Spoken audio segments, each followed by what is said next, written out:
human dimension of it is extraordinary because the Russians are raping their women, they're torturing and killing their men.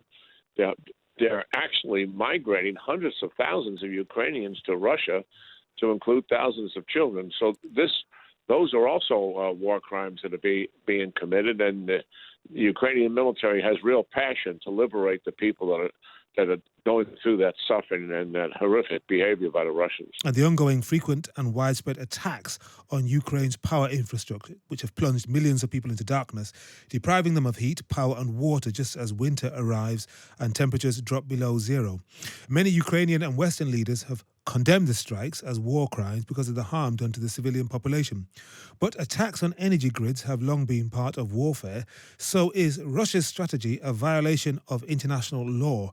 Let's talk to General Jack Keane, retired four-star general and former Vice Chief of Staff of the U.S. Army and now chairman of the Institute for the Study of War. General Keane, hello.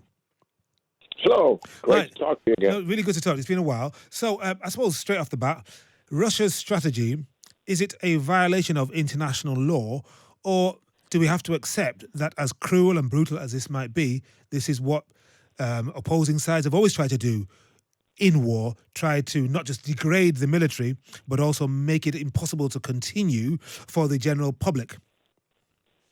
Well, the fact that he's actually making war on a civilian population and targeting them is a war crime in itself. And those standards have certainly been established, post-World War II, when clearly civilian populations were put at risk by both sides. But yes, I mean, what is happening here, Putin has been losing the military campaign, and he's trying to shift the target to the people to break their will, and certainly have some impact on the military forces themselves, knowing their families and their children are suffering at home, and distract them from what they're attempting to do. Yep. Putin overall, I think is what he's really trying to do. He knows he can't win, although I suspect he's always will have an aspiration towards that, but he's trying very hard not to lose. Yeah, well, I'm just looking at what's going on. I'm just looking at what else is going on, General. And there's a summit, of course, a NATO summit in Bucharest. And the Secretary General of NATO, Jens Stoltenberg, has accused Moscow of trying to use winter as a weapon of war. But President Putin will just shrug at that. He'll go, yes, and what do you expect me to do? We're trying to win this thing, or at least force these guys, or you, their sponsors, to come to the table. Yeah. Well, certainly, Putin's aspirations are to get as much territory as he possibly can and hold on to it.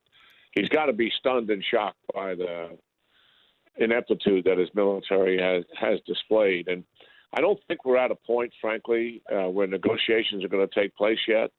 And that's primarily because the Ukrainians have momentum. And I think what Zelensky and his generals want to do, and it makes sense, is see how much territory they can retake. They're trying to liberate their people, is what the territory, retaking the territory is all about. The human dimension of it is extraordinary because the Russians are raping their women, they're torturing and killing their men. They're actually migrating hundreds of thousands of Ukrainians to Russia, to include thousands of children. So those are also war crimes that are being committed, and the Ukrainian military has real passion to liberate the people that are going through that suffering and that horrific behavior by the Russians. When the Russians accuse the Ukrainians of war crimes, the Azov battalion, etc., because you see this, if you step outside your own silo, which I do, and I look at what other people are saying, you see clips and you think to yourself, okay, well, who sent this? Are they a proxy? Are they a bot? And you see what look like atrocities coming from the Ukrainian side, not with the same magnitude, but you do see that. How seriously should Western leaders who talk of war crimes take what appears to be excesses on the other side? Well, if we're aware of issues like that, then we should talk to the Ukrainian leadership about holding their people accountable for it. I mean, fact is, war crimes get committed. We've had war crimes committed by the American military in Iraq and Afghanistan. Fortunately, they have been very infrequent.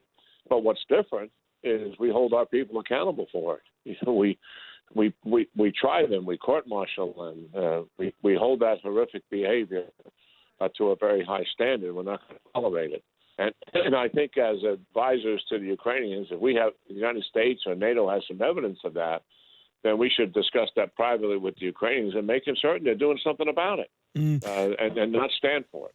One of the things that pro-Russian spokespeople, some pro-Middle Eastern campaigners accuse Western capitals, Western leaders of is hypocrisy. So you've just said that we hold our people accountable. If there's evidence of war crimes, we prosecute them. But that's not always the case, is it?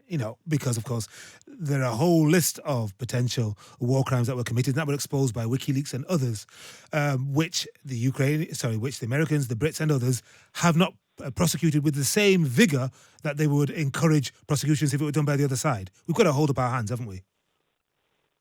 Well, you have to give me the cases and the examples. I'm familiar with a number of them, and most of the evidence of the war crimes have come from troops in the units themselves turning in leaders who are committing it.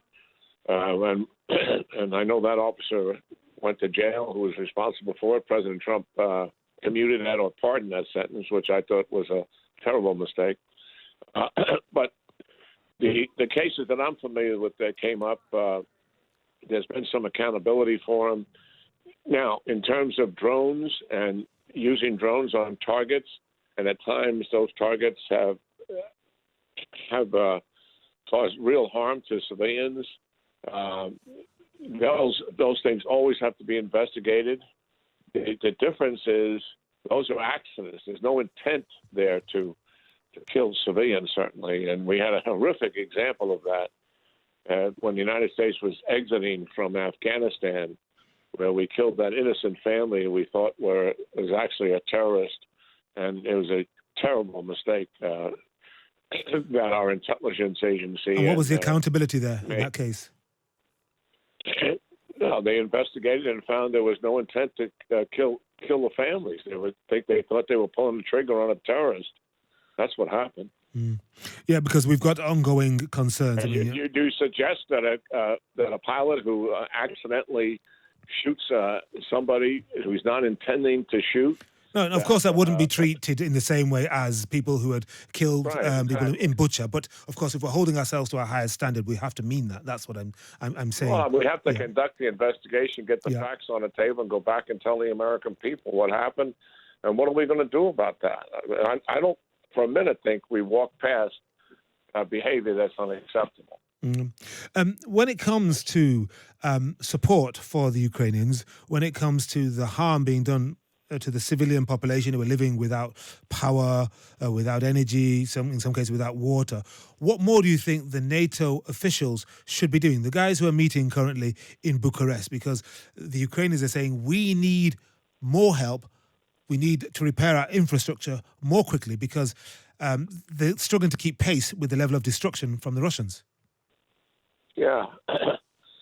The nature of the assistance has certainly changed as Russia has changed its strategy. Certainly the Ukrainians will continue to need weapons, to be sure, but now they really need help to repair their energy infrastructure, and that's a very different requirement.